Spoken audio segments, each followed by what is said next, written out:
the alkali metals or group 1 metals.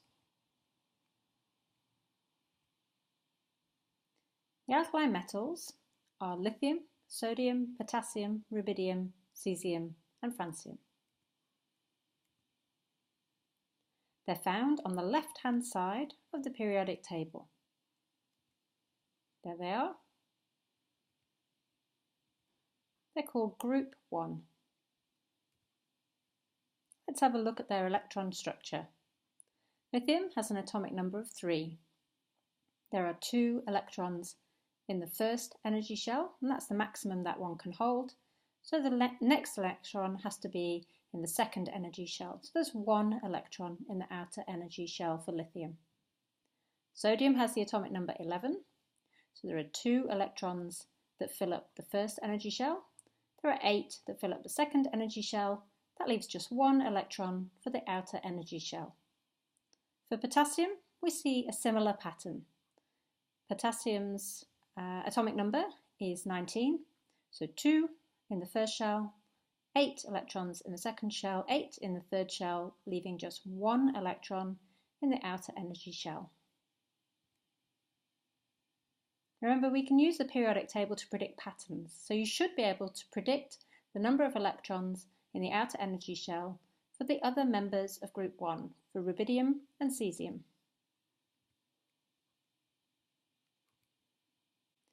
Are alkali metals hard?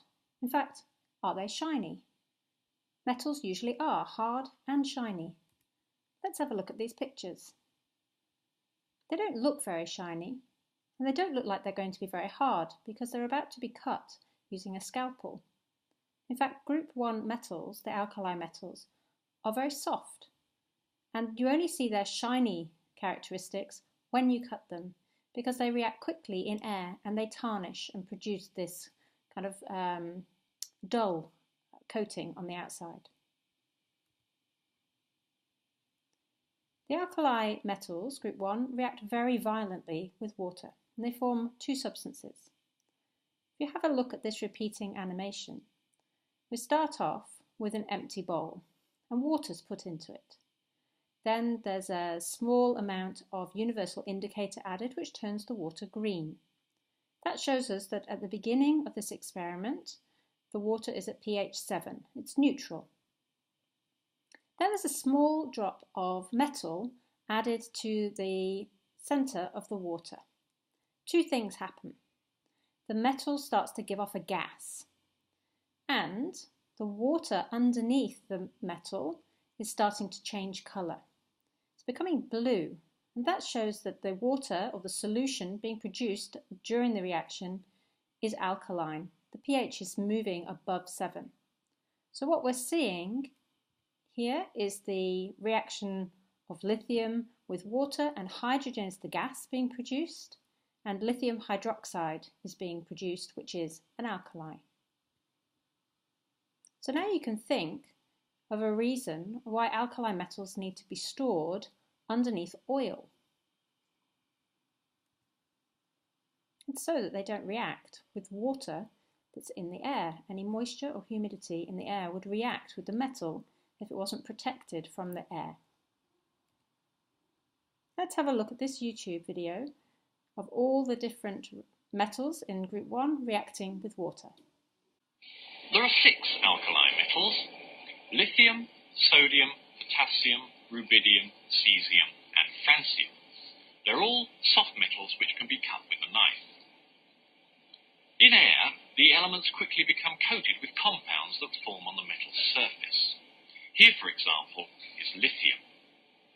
When we slice it, you can see the metallic luster, but the black coating quickly reappears. Sodium is kept under oil to prevent reaction with air. Again, when we cut it, the metal surface can be seen. But this time, corrosion occurs even more quickly. With the next alkali metal, potassium, the corrosion in air is so quick that it's hard to see the metallic luster at all. As we go down the group, the elements seem to react more quickly with air. Now let's see another reaction of the alkali metals, the reaction with water. We'll start with lithium. The metal floats on the water and reacts with it, giving off hydrogen gas. Now for sodium. The same sort of thing happens, although the reaction is a bit more vigorous. All the alkali metals react with water in the same way. Let's see an equation for the reaction. Hydrogen gas is produced, and the metal dissolves to give an aqueous cation with a single positive charge. Now for potassium. This time you'll see a flame. The heat given out by the reaction is produced so quickly that the hydrogen gas catches fire. It burns with a lilac flame. The next element is rubidium. This time we put a safety screen between us and the reaction. You can see that things gradually become more terrifying as we go down the group. Let's try cesium, our fifth alkali metal.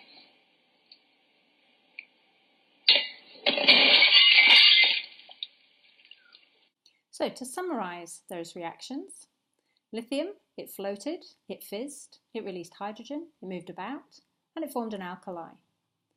Sodium does the same. This time the metal melted to a bead because the reaction gave out more heat. With potassium, it did as sodium did, but this time the heat given out was enough to ignite the hydrogen gas, which burnt with a lilac-coloured flame, and it even exploded sometimes on the water's surface. So you can see the reactions are getting more violent as you move down the group. We saw that potassium produced a lilac flame. The other compounds of alkali metals also produce coloured flames. Lithium compounds burn red, sodium compounds burn bright yellow, potassium compounds burn lilac. So to summarise, alkali metals are in group 1. They're soft when you cut them, they have low melting points and densities, and they can tarnish in air. And when it comes to reactivity, they are highly reactive metals. Their reactivity increases as you go down the group, and in fact, these elements are more similar as you move down the group than any other group in the periodic table, which means predicting their chemical reactions and their properties is the easiest of all the groups in the periodic table.